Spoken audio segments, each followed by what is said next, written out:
from the 8th Layer Media Studios in the back rooms of the deep web, this is the FAIK Files. When tech gets weird, we are here to make sense of it. I'm Perry Carpenter. Mason Amadeus is out this week, and in spite of that, we have a really fun show for you. On today's show, we're going to start with a fun grab bag of items, including 2 reality-shaking new image generators that just dropped, again, pushing the boundaries on realism and text generation. And second up, we have a really amazing interview with Cameron Malin, former FBI person that started the cyber behavioral profiling unit at the FBI and is full of fun stories. So if you're a fan of true crime, then you definitely want to tune into that. And then we'll round it out with an AI dumpster fire of the week, where we're talking about AI slop, bots, and even worse. So sit back, relax, and just ignore that deep fake behind the curtain. We'll open up the FAIK Files right after this.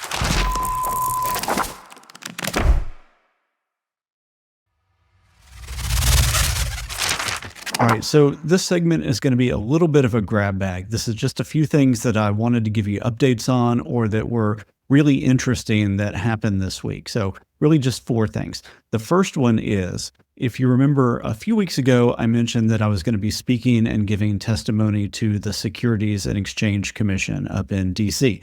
So I did that. The testimony went great. The presentation went well, and they finally posted the video for that. So I'm going to show you a couple of the things that went along with that. For those on YouTube, you can see that I pulled up the meeting agenda, and we were in the afternoon panel. And this was a great panel kicked off by Erin West. Erin, who is a guest on the show, talks about pig butchering scams a lot and is really trying to do a ton of great work there. She painted a fantastic picture of how scary things are right now. Then we had David Maimon, who does some really interesting research into Telegram channels and the way that fraudsters are sharing information and tools. Then I gave my testimony and presentation.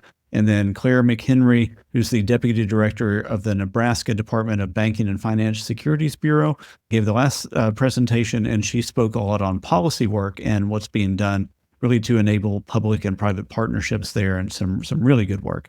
And so that agenda is there. If you click on the testimony within each of those, it will take you to the written testimony. And so over here, again, for those on YouTube, you can see my written testimony that I presented was all around deepfakes and the future of financial deception.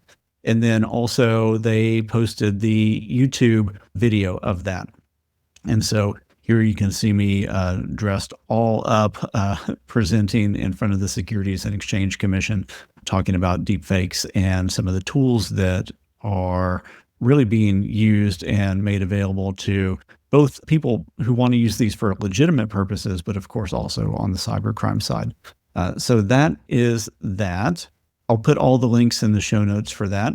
Also this week, there were a couple of really good image generation programs that dropped. The first one is a native model, and this was from OpenAI. And so this is not strictly a diffusion model. This is a multimodal model that incorporates all the great things around large language models and multimodality into the way that it understands the prompts and then generates the images. And so you can see here, as I go to the OpenAI website that announced it, introducing 4.0 image generation. 4.0, again, 4.0 is for the Omni. That's what the O stands for there.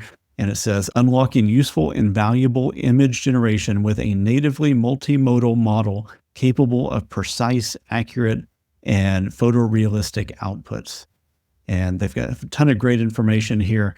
There are some, and again, the link will be in the show notes. You should go to this page, go ahead, read the content, and see some of the sample images that they posted. For those watching on YouTube, you can see here a very photorealistic image of a young woman in an OpenAI shirt writing on a whiteboard.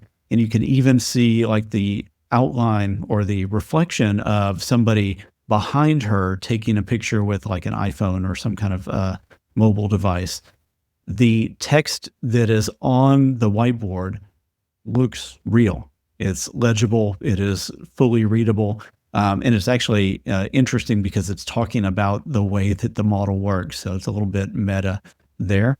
You can see the young lady and probably the guy that was supposed to be taking the picture of the selfie, giving a high five. That doesn't look great where their hands are meeting, but it's fine.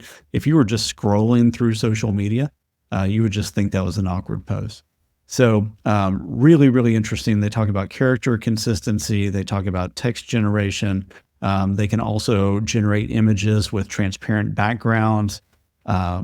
You can edit images on the fly, like you create one image. The one that they're showing on their page is they create an image of a cat, and then they say, now give the cat a decorative hat and monocle, and it just adds that to the image, keeping the character consistent. It's the same cat. And people are doing really crazy stuff with this. If you go over to X, which is one of the good reasons to be on X right now, is there's a ton of people sharing great AI work. Not a lot of other good reasons to be on X, but the AI community is still there. I'm showing on screen an image that looks like Albert Einstein working out, and this looks photorealistic. This looks real to me. I'm not seeing a lot of AI tell. I'm not seeing any AI tells. I'm not looking at it overly closely, but yeah, this looks like a shot that would be in a magazine to me. Very good. Everybody's experimenting with all the different styles that are available. The ability to make infographics, to upload a cartoon and turn that into a real person, or upload a real person and turn that into a cartoon, to upload real people and put them in different circumstances. All of that used to take creating custom trained models, like LoRa models with Flux. And now you can just do that with OpenAI's 4.0 model. So that's really good. There's another fun one that somebody shared on X where they took the characters in Severance and put them in a whole bunch of different styles, like stop motion and so on. And that was really fun to see also. Cartoons and line art and like Pixar.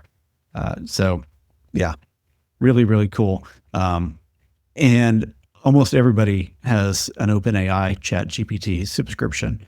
It's available at all the different levels of subscription. So if you are even subscribed at the most base level, then you have access. The other model that came out this week, right around the same time, is this. It is Reeve 1.0. And on the YouTube version of the podcast, I'm pulling up the Explore page right now.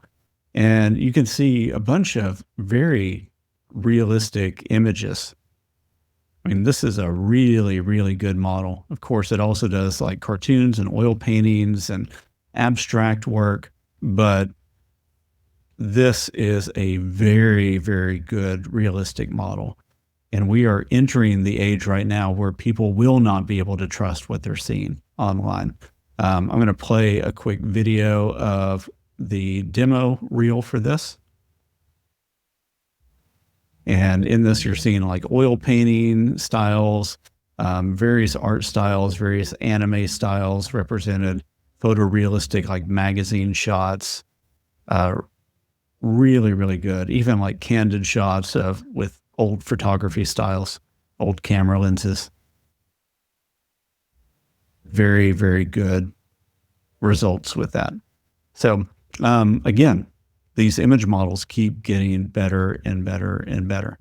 And so the last thing that I want to touch on is, because all of this is getting so good, and because we're having to worry about deepfakes across all different types, not just images, but also audio and video, the National Cybersecurity Alliance is going to be celebrating AI Month in April. And so they are creating this AI Fool's Day campaign. And I'll put a link to this in the show notes too, where you can go to their website. You can download a toolkit that has PDFs, social media graphics, sample internet and email copy if you're wanting to let your people or your family know about that.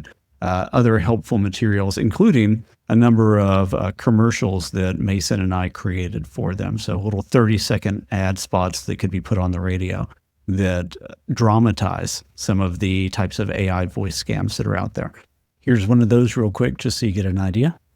Hey, Melissa, it's Brian from Finance. Oh, hey, Brian. We're closing a huge deal with a new vendor, and I need you to wire $150,000 to their account. I've got the bank details whenever you're ready. That's a big transaction. Got a reference number? There's no time. I'll handle paperwork after. We have to close this deal Hang ASAP. on. Brian, what's the safe word?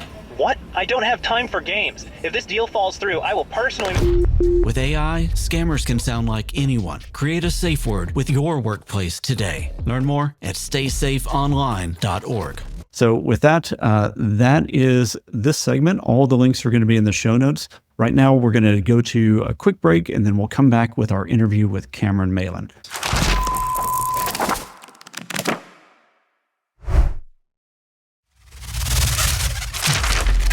The FAIK Files. Welcome back. Today, I have the honor of introducing our guest, Cameron Malin. Cameron was a special agent at the FBI for over 20 years, and for the last 11 years of his career, he was working specifically on behavioral profiling. If you're interested in true crime dramas or movies like Silence of the Lambs, this is the basis of what many of those shows and movies were formed around. This idea of investigation, this idea of understanding the mind of the person that is doing the crime. That is what Cameron has built a career on and has still been building his career on since leaving the FBI. I'm going to pull up his LinkedIn real quick just so you can get an idea of who he is. Behavioral profiler, author and keynote speaker, cyber behavioral analysis, online influence and deception expert, FBI supervisory special agent and profiler, retired, FBI Behavioral Analysis Unit. And as we get into his about, over 20 years as an FBI special agent, the last 11, which was a behavioral profiler in the Behavioral Analysis Unit. He is an information security author, former prosecutor, now cyber behavioral profiler for Modus Cyberandi, which is an amazing name for a company. And his life's work is to better understand cyber adversary motivations, intentions, and emotions and their decision-making process. So he is all about bringing the skill set that he learned at the FBI and helped develop at the FBI to people like you and I and to organizations around the world so that we can up our understanding of our cyber adversaries. So I hope you enjoy this interview with Cameron Malin. Let's go to it now. All right, super excited to sit down with Cameron today. Right before we hit record, we were talking a little bit about like different ways that people think about and define profiling. So as you briefly do a little bit of opening comments, maybe talk about the Behavioral Analysis Unit at the FBI, the Cyber Behavioral Analysis Center, and how all those tie together with the FBI's long legacy of trying to understand the mind of the criminals that are out there. Yeah, so the Behavioral Analysis Unit, it's described as a unit and it's called the BAU, but it has a richer origin story, and it's more than just one unit. It started as the Behavioral Science Unit. So if you go back to, let's call it 1972, there were two agents. There was Howard Tetton and Patrick Mullaney. When the academy was opened in 1972, they started the Behavioral Science Unit, and they started looking at abnormal psychology. They had a applied criminology course. And when, let's call it the 70s, mid to late 70s, when Robert Ressler, John Douglas, and then eventually Roy Hazelwood, they came to the unit, they started doing road shows, and they started going out and interviewing serial killers and criminals in prisons and trying to understand how they commit these crimes, why they commit these crimes, and really get a good understanding of how these people think. And this went on for many, many years. And eventually, in 1985, the BAU was created. It was created part of what's known as the National Center for the Analysis of Violent Crime, and it was placed over at the Critical Incident Response Group, or CIRG. What it became is multiple units. So yes, the BAU was over there, but it became a number of units. And I'll give you the lay of the land and the units that exist now, because over the years, especially when you talk to old school profilers, they'll give you, it was this, it was that, it was this. So it's the current incarnation of what is there. There are 4 operational units, and there's an administrative and training unit. BAU1 is also known as the Behavioral Threat Assessment Center, and they specialize in assessing persons of concern, communicated violence, stalking, bombings, arsons, terrorism. That unit is the Behavioral Threat Assessment Center, an amazing group of folks. BAU2 is where I came from. I guess I'll leave that last because that might explain the differentiation between that unit and the others. BAU 3 is crimes against child victims. If it's a crime against a child victim based on age, it's going to go over to that unit. BAU 4 is when you think of Silence of the Lambs or Mindhunter or Criminal Minds. This is crimes against adult victims. BAU 2 is a couple of different cells within the unit. BAU 2 has the Cyber Behavioral Analysis Center, which I helped establish in 2012.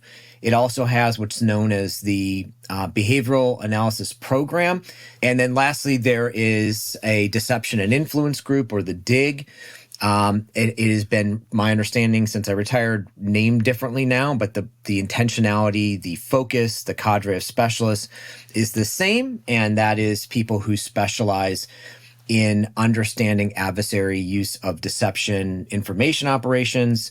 And that was out of BAU 2. Can we take it out to the highest level, the most abstract? And in the simplest terms, can you describe what a profiler is and does? Sure. So I like to use the definition that John Douglas wrote in a what's called an LEB or Law Enforcement Bulletin article. And he basically said that it's an investigative technique by which to identify the major personality, behavioral, psychological, and emotional characteristics of an offender based upon the analysis of the crime he or she committed, right? That is like textbook, black letter, behavioral profiling. Now, it has been sort of over the years, it has sort of changed names. So it used to be known as behavioral profiling. It still is. Anyone that has done the job will still call it that. But in terms of the nomenclature, it's known as criminal investigative analysis, which becomes kind of funny because the acronym is CIA, and then it makes no sense. Right. Our backgrounds, like these are other agencies that we're very close to. So it is kind of funny that they named it CIA as the acronym. But so a behavioral profiler is selected into the unit. So this is going to be somebody who is not going to be the lead investigator. You're going to be a special agent. You're selected as a special agent. Often, I would say on average, the amount of experience you've had in the field investigating and managing cases is around 10 years. Now, if you think about an agent's life cycle, you are eligible to retire at 20 years and 50 years old. So when you think about the BAU, it is often halfway through your career. It can be a little earlier. There's some prodigies for sure that have come through the units, but as a general idea, you see people on the back nine of the golf course doing this because they've had a lot of experience and they're selected for their respective unit because they have a lot of experience, and experience matters. Now, what behavioral profiling isn't is using gut instincts based on your experience, right? And I think a lot of people consider that. They maybe look at the TV shows and movies, and to some extent, The Older Way maybe had a lot of that in there.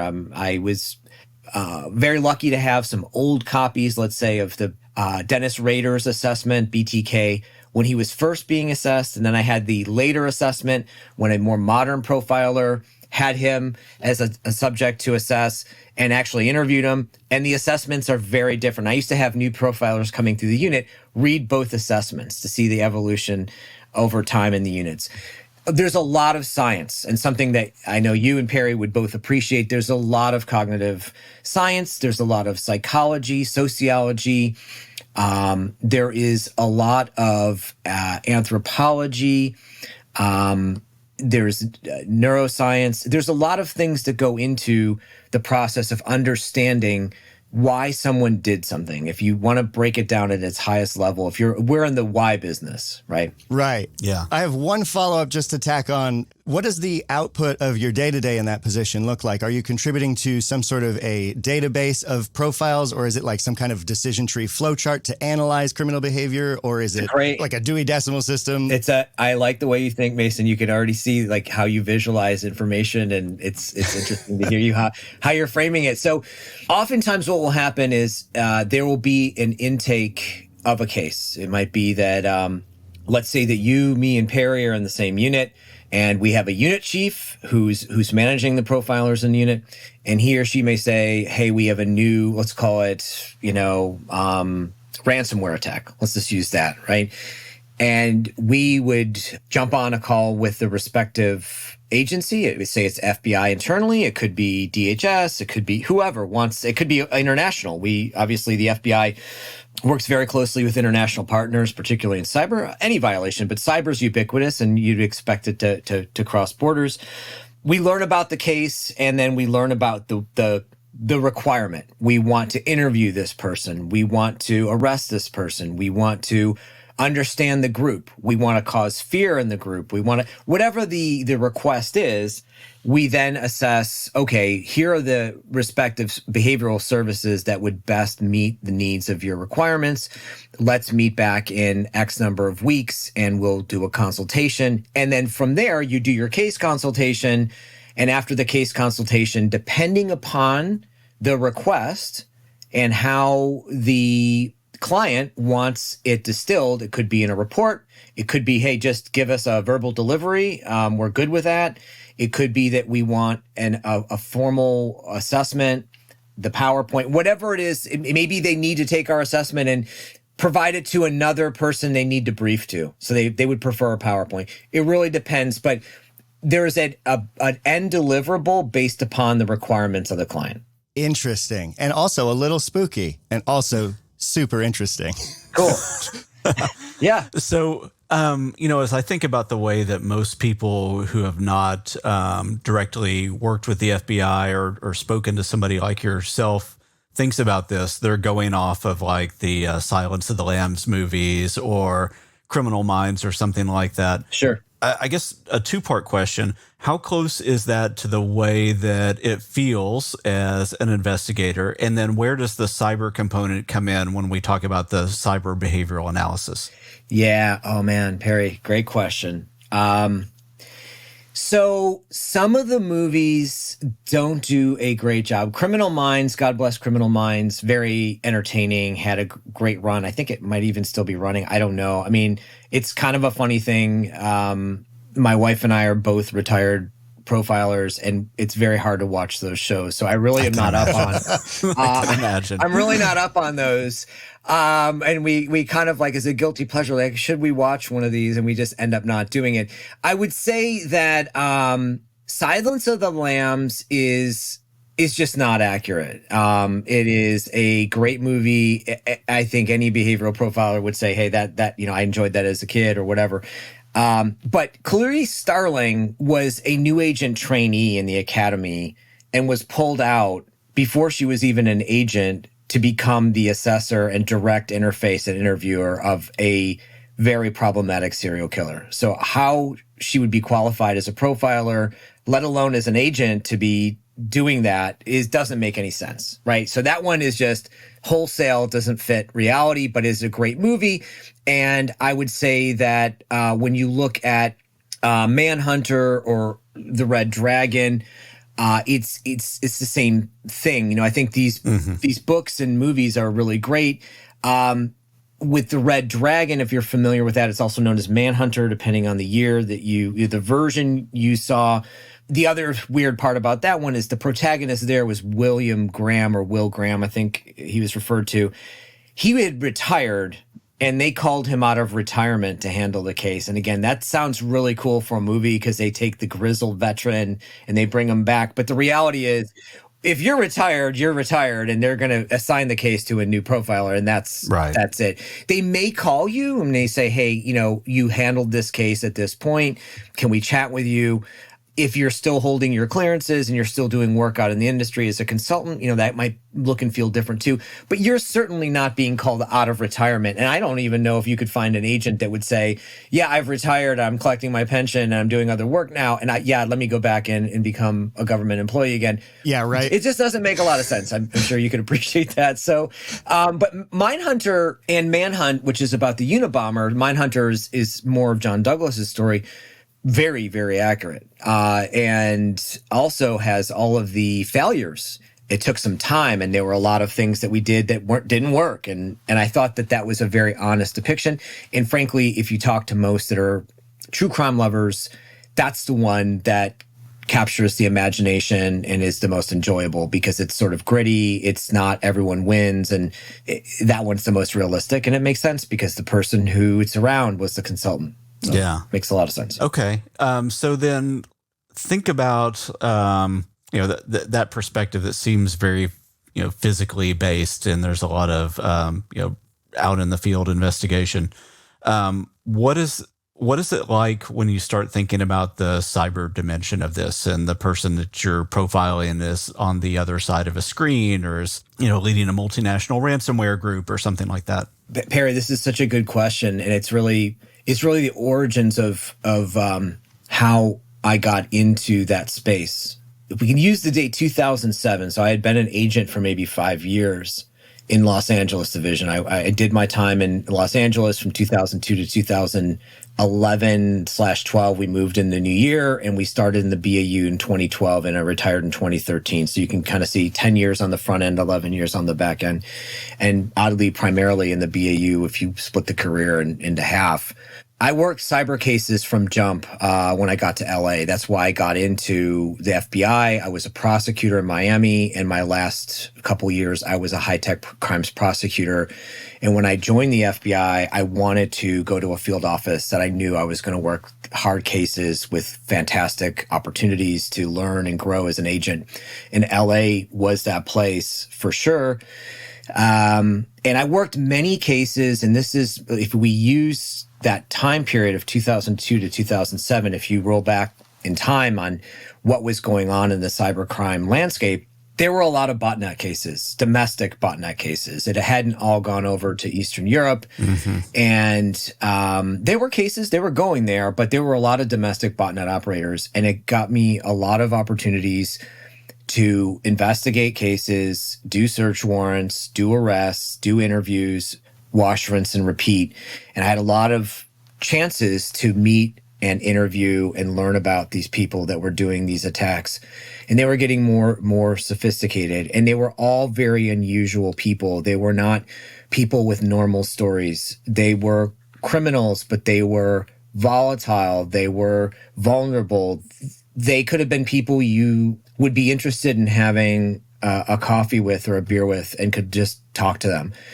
They did very bad things and they made very poor choices. So it's not excusing them for those things, but just to give you a sense of the humanity behind some of these cases. Yeah. Based upon that, go ahead, Mason. I see you might have a question. I think it might dovetail into what you were going to say anyway. Like when you are building a profile based on something digital in cyberspace, like what are the differences between the kinds of things you would use to build a profile between, a traditional criminal case and a cyber case? Like, sure. What different elements are you looking at and analyzing? Yeah. And which are the same? Yeah, no, for sure. So with cyber, it could be with, the people that, you're actually doing warrants on criminal cases where you're actually doing warrants and arrests and interviewing.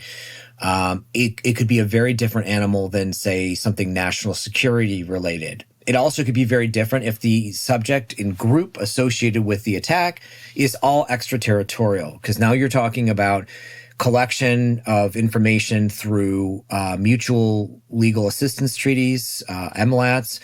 It could be that you're through national security process, you're gathering information and you're reviewing those data sources, and it varies depending upon the footprint this person has, what type of communications they use, what type of social media, what type of devices, what core process was used to get access to the devices. And I like to look at that, Mason, as a way of if we had, let's just use you as an example. Sure. If we had your social media and you were out there on social media and we had a pretty good footprint of you and we were able to look at that and how you self-present and what's important to you and what you think and what you feel and what you say. But then we had access to your Google Drive. We had access to your laptop. We had access to your mobile devices. And it could be that behind that, you have very different attitudes and beliefs and feelings, and that the way that you're presenting online is very different than who you are as a person, and you're having to grapple with that. It creates things like cognitive dissonance. It creates things like shame. It could create things like fear that you're discovered. So to answer your question kind of high level, the information is somewhat dependent on what you can get through your investigation. But the thing I'd like to say about behavioral profiling generally, but specifically about cyber, because there are so many different unique data sources that can be used as behavioral evidence. Again, we're not talking about criminal evidence or national security related evidence. We're talking about behavioral evidence, things that matter to you, things that are important, and people that are meaningful to you, and concerns and hopes and fears, everything in the constellation of what it is to be human. Those types of sources of evidence can vary, and they're very case dependent. Right. It could be that someone has a lot of data out there about them. They might have a lot of devices. Their OPSEC might not be great, or they let their guard down. They lower their vigilance. And then some people, there's just years and years and years. And I guess I'll land the plane here is that if you do have years and years and years, you do want to see the changes over time. Right. Like any of us, we change. And what is it that causes those changes? Something that I think was interesting is that my brain, just because of my life experience, immediately goes just to OSINT techniques, things you can find online, like anyone can find. But you've referenced a couple of times other back channels that would be something the FBI would have, such as mobile device access, laptop access, getting into someone's Google Drive. What is the balance between those back channels and OSINT type information gathering? So I would say that OSINT has been, is now, and always will be important. And I think it's finally getting its flowers in the industry. I think there have always been stalwarts that have used OSINT and believed in OSINT. But it's always, in all the ints, it's not been perceived as the best prom date int, right? Right. There are really other great sources of intelligence, but OSINT is just as vital because you get a really good picture. And I think we all are very dialed into the fact that some really interesting findings have been discovered through OSINT. So I don't think it's trivial. I would say this, though, Mason. What's interesting, I do a lot of expert testimony work and expert work for a number of groups as a consultant. And depending upon what is going on, if there's a civil lawsuit, there's an investigation, there are ways of still getting some pretty interesting data sources that are not open source through criminal or civil legal process. And with that, you can still do some very interesting behavioral analysis with non-OSINT sources.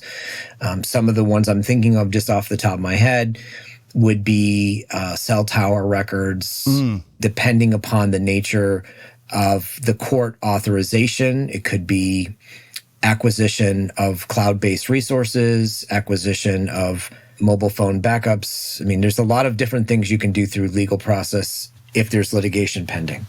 I remember like way back when I was working for one of the large mobile carriers, and this was before location-based data was a thing. And we were kind of in that transition period where people were trying to decide, it's like, what do we do with location-based data? What do we do with potentially location-based advertising or service to third parties? What everybody in the phone company was starting to realize is that the richness of that data is something that really comes out the more and more you think about it, because now I can realize that, this person has a pattern of behavior where their location is, let's say, in their home area for 3 nights a week, but 1 night a week they're over in this other area and their phone is really close to, if not right next to, this other person of interest, and then it moves away for a period of time. And so that could show that maybe that they're having an affair or that they're doing something that would otherwise be untoward. Is that some of the kind of data and associations that you're thinking of?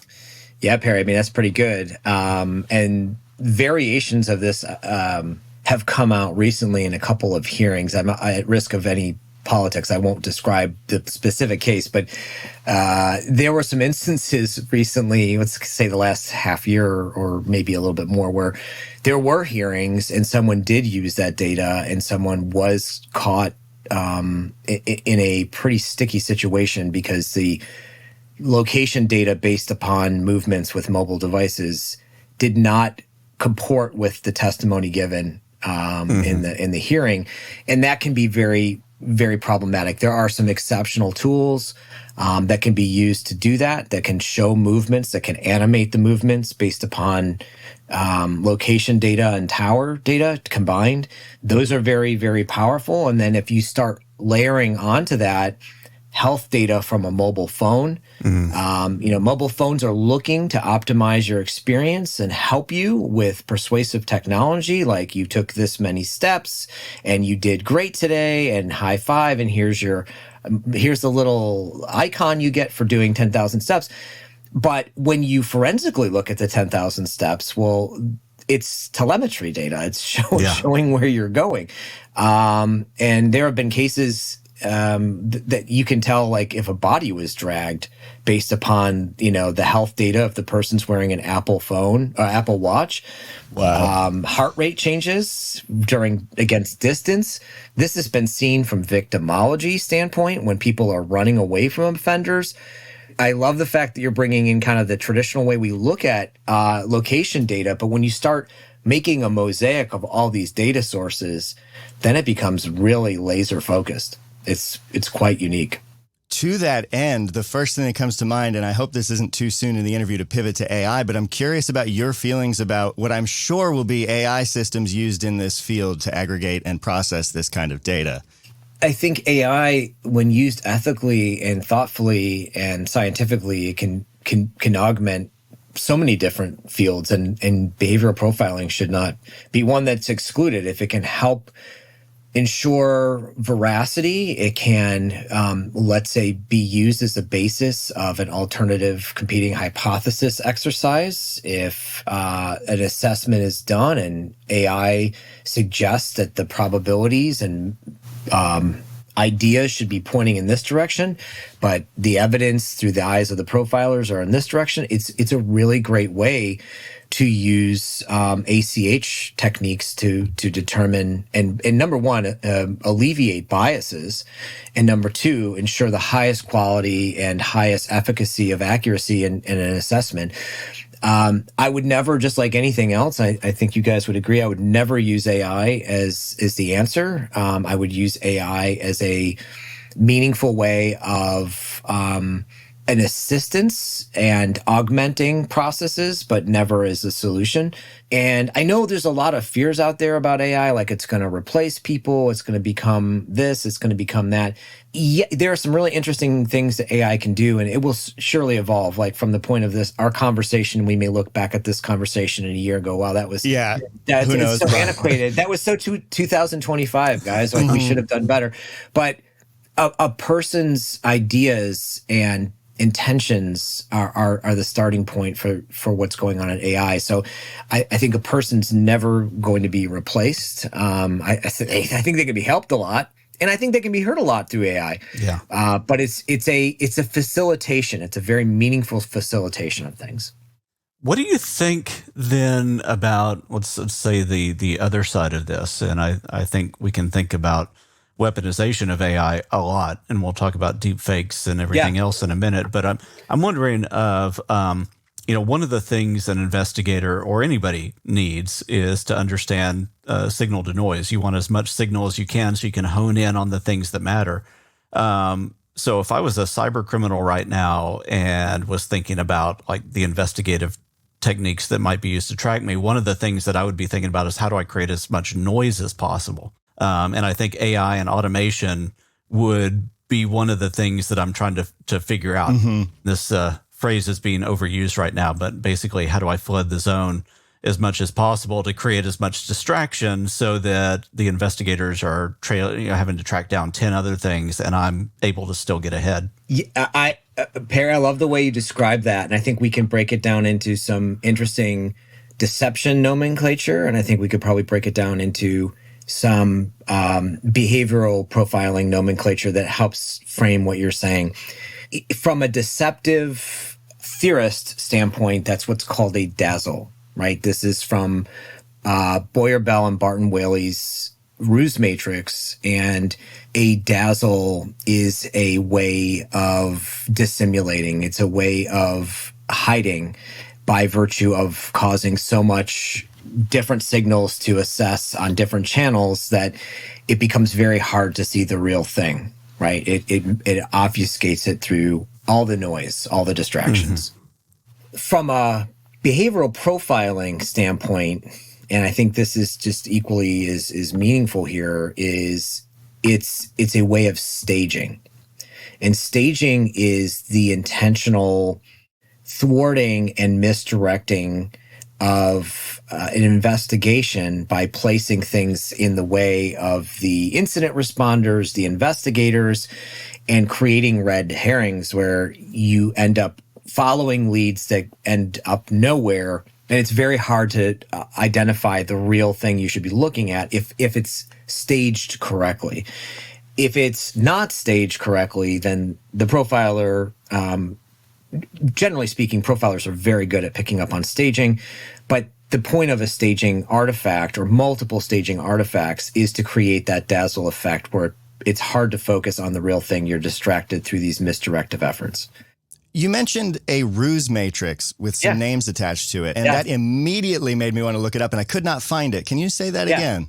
So, or describe it? Yes, Barton Whaley and Boyer Bell, and Boyer is Bowyer, Whaley Whaley. Two of the most important deception theorists and academics, and probably created some of the greatest American deception theory that we still have and use. And the ruse matrix is their effort of taking the ways that we are denied or how the real thing is not shown and how the fake is shown. Wicked. Yeah. I'm going to have to do some reading after this. All right. So maybe that's a good chance for us to pivot into some of the different things that our audience is going to be really interested in, which would be where we are in terms of deep fakes, manipulated realities, cheap fakes, disinformation, and kind of the scam landscape that you're seeing right now, because you've got a few different companies and work groups really that focus on this. What do you see as like the state of now when it comes to synthetic media attacks and what we should be thinking about? Yeah, it's a great question, Perry. I know you're kind of in the same space. You're seeing a lot of the same things. I would say that, as we would expect, there is an uptick not only in volume, but there's an uptick in the fidelity and the believability of the synthetic media. If you go back, say, 2 years, a lot of the deepfakes were quite pedestrian. They were not very effective. And the central factors of, let's call them cognitive malware, that make them impactful on the viewer or the audience receiving them, it would be very low. The fidelity would be, very low, and therefore the intended impact would be ineffective. What we've seen pretty exponentially over the last few years is really, really great use of real-time deepfake. So being able to go in a call like this and sound and look like the person on the call, a digital impersonation that is believable, that is has a low degree of imperfection, and is going to cause the type of intended behavior that was set out for the creation of the deepfake. So whether we look at the transfer of money out of Hong Kong is an example, although I have not seen the deepfake, but from all descriptions, that was a recorded deepfake. It was not live, and it was multiple people. It was supposedly 4 to 5 different C-suite executives giving instructions to the victim. But the channel is just as important. So to the idea of channel is the manner, means, or modality of how the deepfake is transmitted. And it's very traditional to persuasive communications or deception. Channel is an important factor. A lot of the cases I see, maybe they start off as a voice-based deepfake coming in through a communication platform, let's say WhatsApp.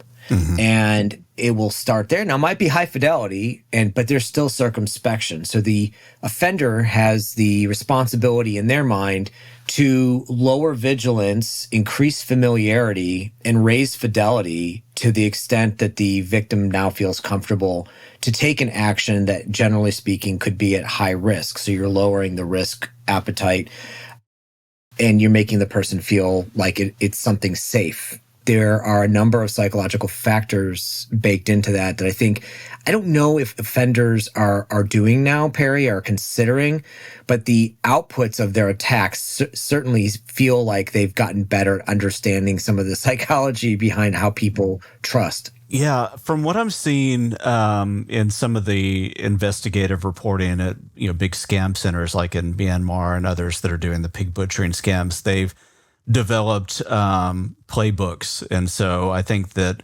higher up, whether people have studied the psychology of it or not, what they've found is that they're able to hone the discipline and narrow in on what works. Yeah. Then build a playbook that they indoctrinate the people that come in both willingly and unwillingly to participate in the scam ecosystem. Yeah. And then, their performance reviews are not a lot of fun. And so you're kind of incented over and over and over again to do the thing that's going to work. And so I think in that respect, it's hard-won experience that's winning out, and then probably a little bit of oversight and consulting from people who really know how to build narrative frames that are going to be effective. Yeah. No, I think you nailed it there with all of the underlying factors that are an incentive for them to be successful. And then if you compound that with volume, and then their general methodology, their vector in is their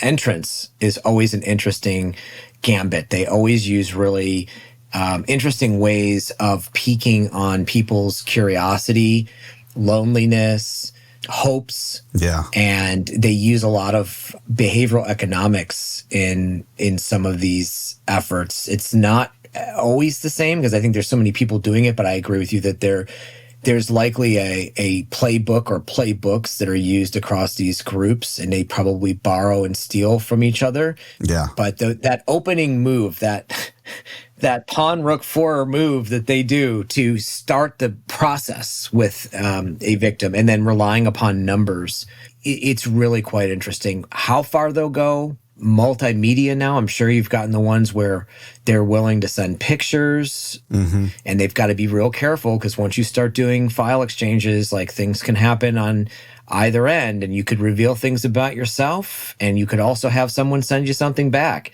And depending on the intentions of whoever you got on the other end, bad things can happen back. So I think it's a risk calculation game they play. It's a numbers game they play, and it is a lot of human science behind these attacks.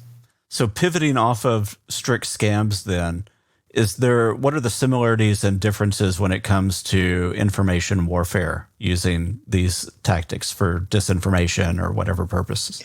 Yeah, so for information warfare, a lot of it is going to come down to, number one, the way the country does their information warfare can shape the way it feels and looks. So if we're talking about, say, Russia has a very long and rich provenance of using different styles of information warfare. And if we use the demarcation point of 82, let's use that as a general number. I mean, Maskarovka goes way before then.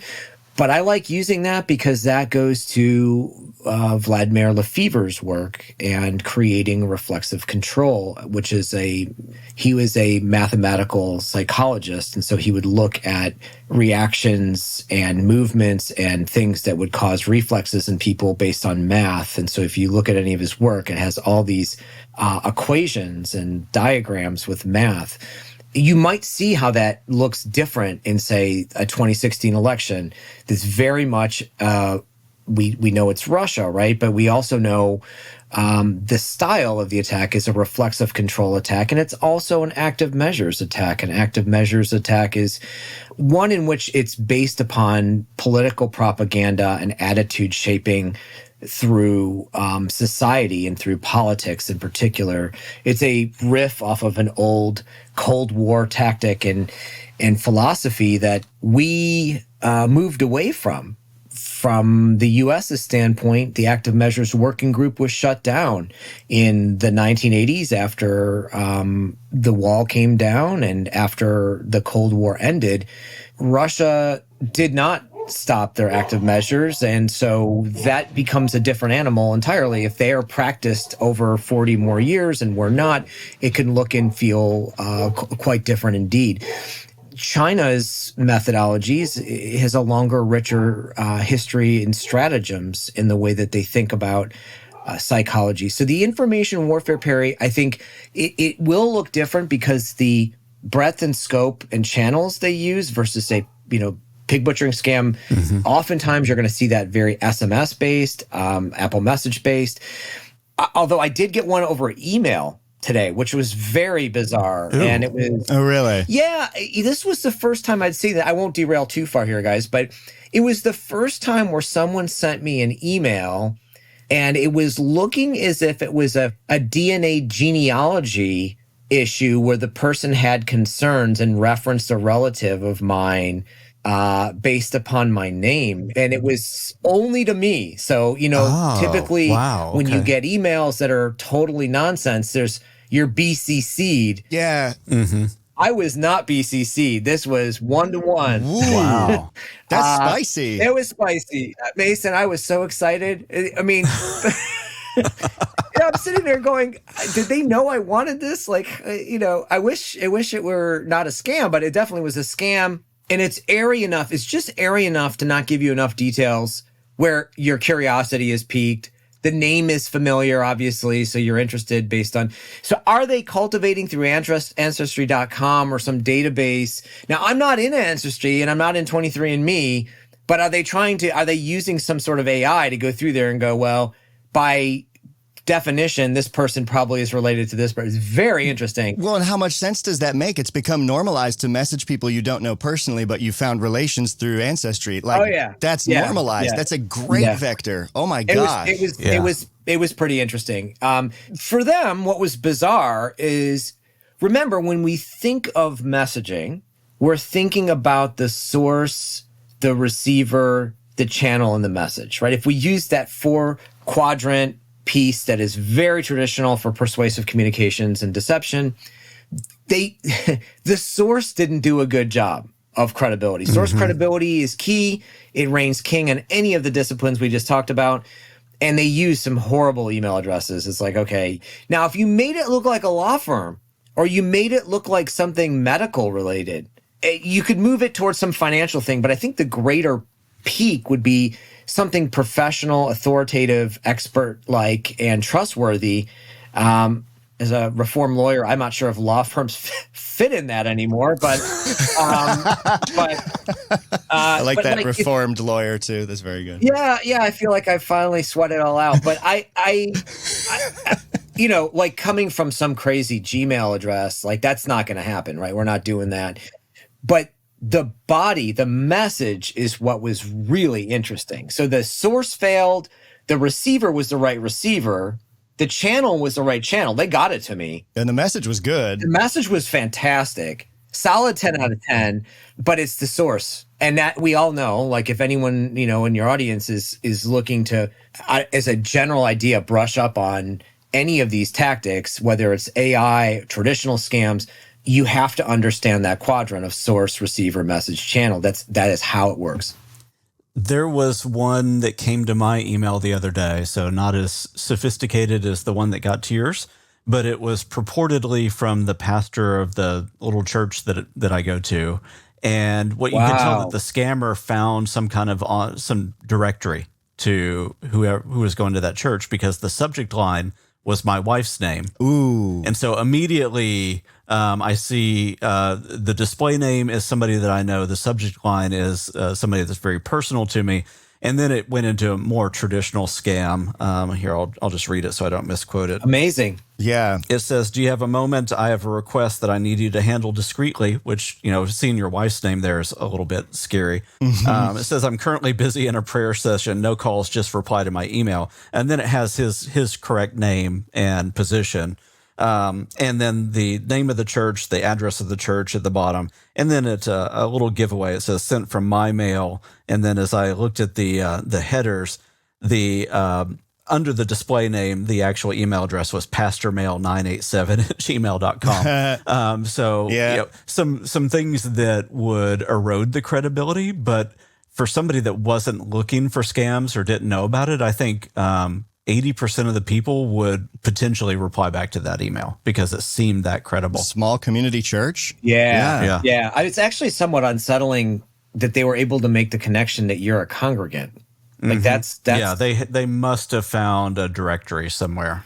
Yeah, that one's a good one though, Perry, simply because it's coming from a trusted source and beyond trusted to the extent that there should be some sense of maybe higher deference because it's a religious organization and the leader of the religious organization. And if they're in need, we tend to want to help those that are spiritual in need to do something altruistic. It's not going to be seen as being something nefarious. It's going to be presumed altruistic. It's a really interesting attack. Yeah. I think if I wasn't steeped in this kind of stuff, I wouldn't have seen some of the flags because there's a really big flag in the cybercrime industry when it says, "Don't call me, just reply back to this email. I'm currently busy. I can't, really engage with you. I just need you to do this thing." That's a huge, big flag for like gift card schemes and things like that. No, I agree. This may be a potentially dumb question, but I lived my life so far asking dumb questions. Do you think there's value? We talked a lot about profiling the criminal, but does the work ever stretch to profiling the victims of a crime, or is there utility in that? Particularly thinking in terms of cybercrime when there's these like broader scope pig butchering scams and stuff. Like how often does your work extend to that side? Oh, always. Anytime you do a behavioral assessment, you are including what's known as victimology. And victimology is studying the intersection of how the adversary was able to gain, select, and victimize the victim. And so you want to understand the degree to which the victim was accessible, how desirable were they, how vulnerable were they, what was it about the victim that put them in a certain position to be targeted and to be availed upon? Were there things that they were doing that might have amplified that? Were there things they could have done that would have insulated them against that? It is truly its own, I want to say, I don't want to say a subdiscipline, but victimology can be studied. I mean, there can be entire courses on victimology assessment. Some have described it forensic victimology. I wouldn't go that far, but any profiler is going to look at a case where there is a victim at the end of it. There are some assessments you do that there is not a specific describable victim, and you wouldn't apply it in there. But any case where there's been an impact to a person, organization, or group, you're going to study the victimology. It's a good question. Wicked interesting. And then I have so many other questions, but I want to hit this one personal question. How has this career path changed the way that you fundamentally interact with people on a day-to-day? Because I'm sure it has to have, right? It's a really good question. It's a question that's really in many ways near and dear to my heart. And because any new profiler that comes into the unit when I was there, I would warn them about the importance of being able to turn it off. Because once you're trained and once you see things through a certain lens, it becomes second nature to interact and see the world and people through a particular lens. And it's very helpful. It's very, very helpful, but it's one degree and dimension of who you are as a person, and you don't want that to override and become the revised version of you through the lens of only being a profiler. It's a science and an art, but it is not an identity. And I think that as long as you keep that compass in mind, you're able to be a normal person to hang out with. You're not always studying things. You're not always assessing people. But I will tell you though, like the ability to observe and quickly do some assessment happens fast. Like that is something that, you can't, like if you pick up on someone's behavior. I was with my son. I'll give you a quick story. I was with my son and someone approached us and was saying some things. And, the person didn't appear to be violent, didn't appear to be ill-natured or harmful, but there were some anomalous things happening. And when we got back in the car, I was able, pretty quickly, and my son was like, that was very unusual. What was that about? What was wrong with that person? And I was able to kind of walk through what was probably going on and why. And then we got into a really good conversation about like, how many people are like that and how many people, should we be afraid of those kind of people? It was very, very interesting. But so it's not like when I say turn it off, Mason, it's not like you don't see it or calculate it. It's just how you act upon it, right? Right. I imagine just as a person who's very anxious and neurotic, just reading the room constantly. I can only imagine if you've been trained in behavioral analysis, you are doing that constantly, like you're a hyper anxious person. Yeah, you could. I mean, certainly it helps you read a room pretty well.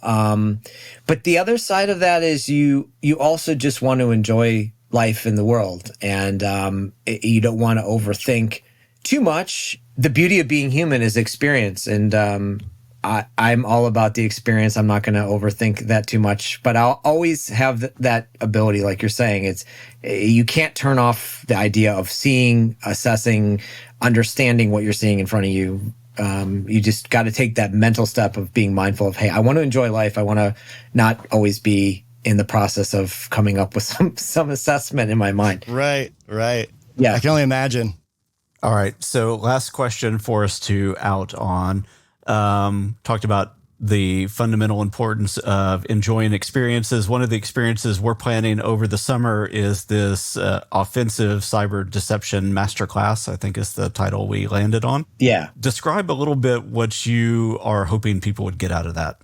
Yeah, Perry, I'm very excited about this, and it's a huge honor for me to be doing it with you and Matt, and going out and offering this to folks who want to learn more and really get steeped in cyber deception across a variety of different modalities. For me, what I know we're going to bring to the table here versus any other opportunity that people have is a very deep understanding through deception frameworks of what is underneath the hood and what offers the access to do these types of attacks. And I think once people understand that these are the things that are being manipulated at a human level, and then be able to show to some of the models we were talking about earlier, the existing historical ways that these areas of psychology, sociology, culture, anthropology can be quickly shaped through models. That would be a way of going down that funnel. And then I think between the work that you're doing and I'm doing and Matt's putting in, we're going to be able to show demonstrably through the respective types of cyber attacks out there how these are leveraged in a very meaningful way. And I'm very confident that based on our experiences, based on our expertise, that right now there's nothing quite like that out there. There may be some that are very tactical, that the course is going to be about X, but nothing like this masterclass where we are offering the students this incredibly intricate and broad tapestry of how it works, why it works, and then let them practice using those things. I think you're dead on. There's going to be tons of classes from people who will show you a spectrum of tools.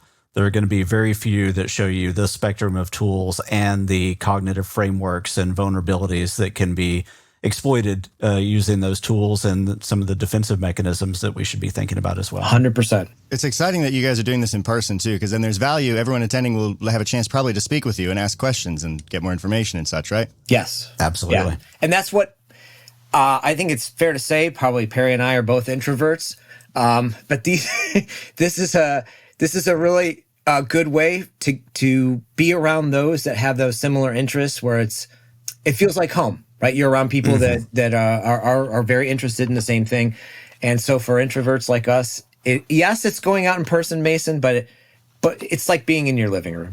except that your living room is in being Vegas. headed up by in Vegas and a cyber deception expert that can read everybody else. In the room. Yeah. No pressure.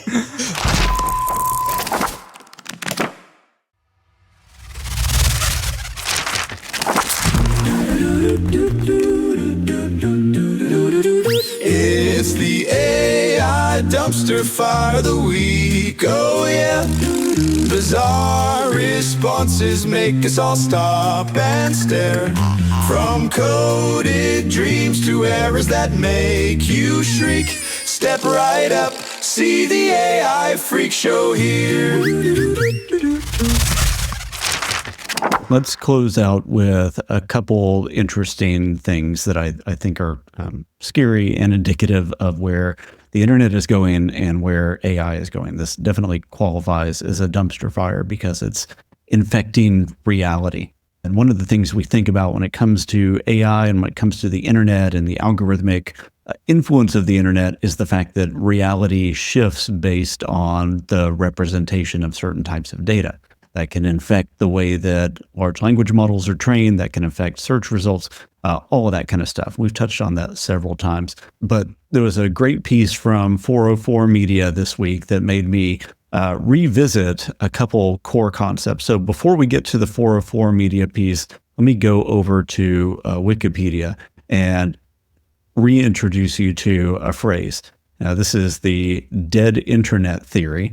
It's a fairly pessimistic outlook on the state of the internet. And the Wikipedia article even mentions that the dead internet theory is a conspiracy theory that asserts that due to a coordinated and intentional effort, the internet now consists mainly of bot activity and automatically generated content manipulated by algorithmic curation to control the population and minimize organic human activity.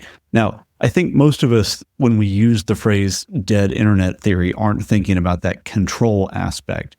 But people are usually talking about the fact that there's just so much bot and automatically generated content on the internet that it's hard to find what is real, what's organic, what is intentionally and in a man-made way put out onto the internet for the sake of actually connecting with people in a meaningful way. So it is interesting to see this definition that talks about the fact that there's probably someone pulling the strings the way that they say it. There's someone pulling the strings behind all of this in order to subdue humanity. And, I think in many ways we are subdued by the fact that we are content to doom scroll so much of the time rather than engaging in meaningful ways. And I'll just go ahead and finish this first paragraph. It says, proponents of the theory believe that these social bots were created intentionally to help manipulate algorithms and boost search results in order to maintain or manipulate consumers. Some proponents of the theory accuse government agencies of using tools to manipulate public perception, and the date given for this quote-unquote death is generally around 2016 or 2017. The dead internet theory has gained traction mainly because many of the observed phenomena are quantifiable, such as increased bot traffic, but the literature on the subject does not support the full theory. And I think that is an important thing to realize. So the full theory, I think, is very largely based in conspiracy when it comes to, somebody behind the scenes intentionally manipulating us like marionettes to keep the populace down. But if we broaden out, if we zoom out and take the idea of the dead internet being this thing that's being created largely by bots and AI generated content, then yeah, I think we have to nod in agreement that there is some of that happening. So that 404 Media article that we're going to get to in a minute led me down this trail for a second. So let's go from there to another article, and this is in The Conversation, and it says, the dead internet theory makes eerie claims about an AI-run web, but actually the truth is a little bit more sinister than that. And they're talking about the fact that there's so much AI-generated content out there, but also, in addition to that, there are heavily influenced aspects of the internet that are propaganda. And so what they're getting at is that the motivation for accounts to generate interest may appear obvious as like social media engagement, and that's what 404 Media is getting at in theirs. But there's also the idea of the fact that we can be really subjecting ourselves and subjecting the internet to bot-fueled disinformation.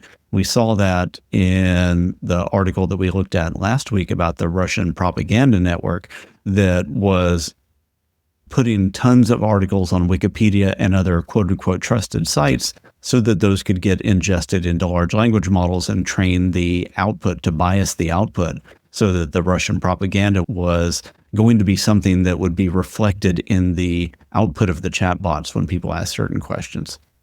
So that's really interesting to see. And it's actually, this article in the conversation is tapping into that. And they say that this scale of influence is significant. Some reports even found that nearly half of internet traffic in 2022 was made by bots.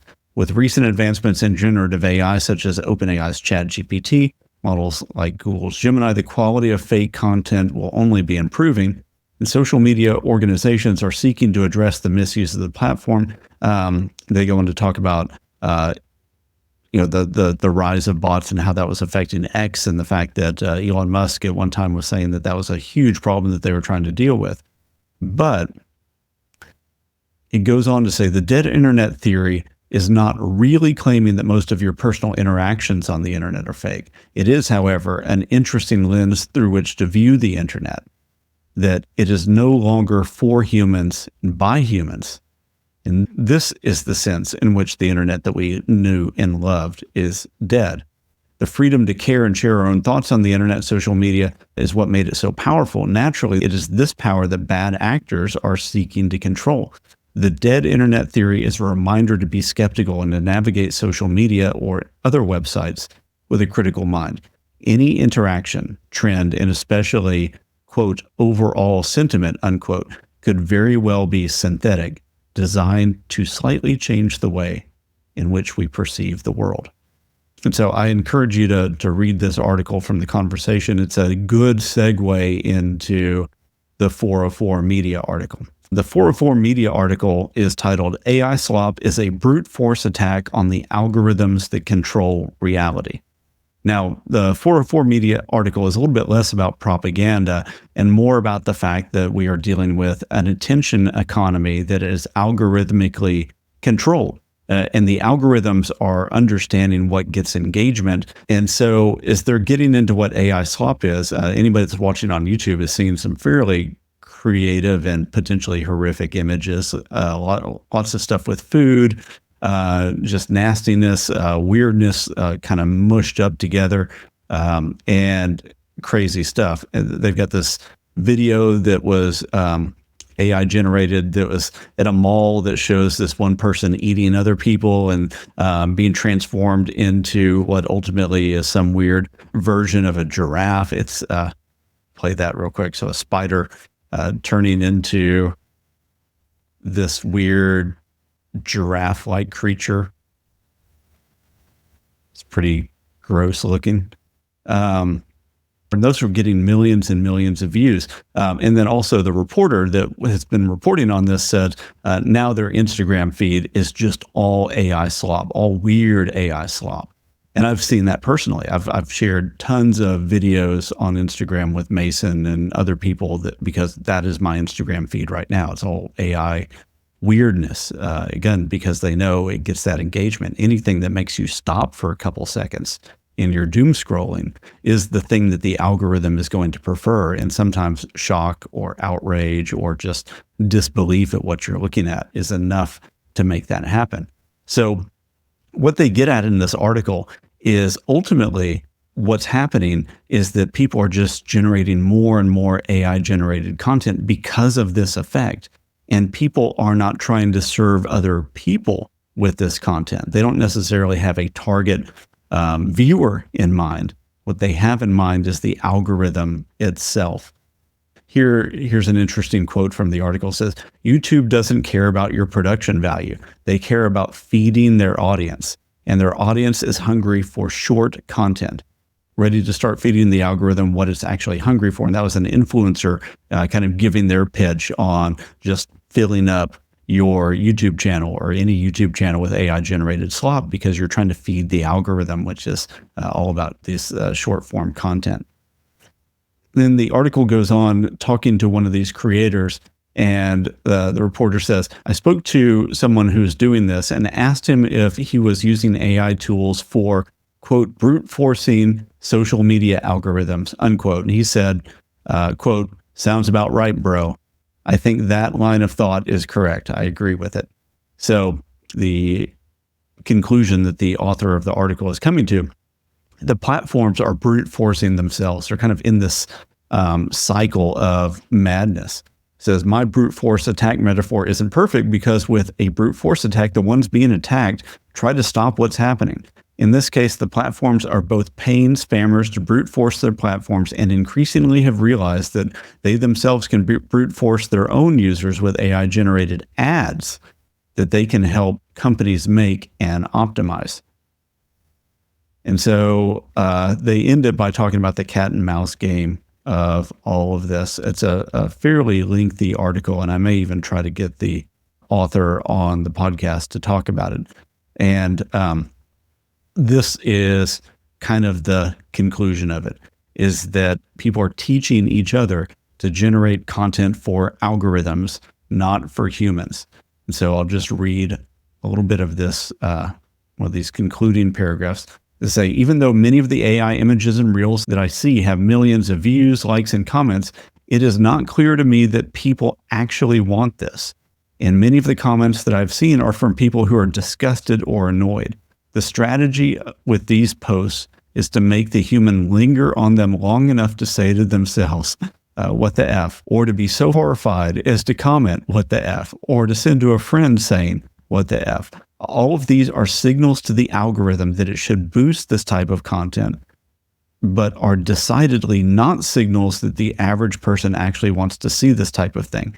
It's brute forcing a weakness in the Instagram algorithm that takes any engagement at all as positive signals. And the people creating this type of content know this. The article goes on to make a number of different points about how influencers are using this, how they get targeted specifically on different platforms, and how platforms deal with it differently. So really, really great and interesting article. Was from Jason Kobler. He was a co-founder of 404 Media, previously editor-in-chief at Motherboard, and I encourage you to read the article. I'll go ahead and post that in the show notes. It is behind a paywall, but a lot of the stuff that 404 Media has been doing recently has been really good, so it's worth it if you can go ahead and swing for a subscription. Otherwise, they do have a free tier that gives like a once-a-week wrap-up. With that, that's the end of this week's episode. Thanks so much for tuning in. If you liked it, feel free to like, subscribe, do all the normal things, leave a review if you're listening to this on a podcast platform. If you're on YouTube, like, subscribe to the channel, comment on the videos, do all the things that kick those precious algorithms into gear. Feel free to send us a note, voicemail. All of our contact information is in the show notes. So we will see you next week. Thanks for listening to this week's episode of the FAIK Files. Don't forget to subscribe on your favorite podcast platform. Tell your friends about the FAIK Files. It's a great way to let people know you love them. Oh, and check the show notes. There's cool stuff in there, like links to the articles we covered today. Also links to our Discord server where you can hang out with other cool people who have great taste in podcasts. I say impeccable taste. And you can also leave us a voicemail. Yeah!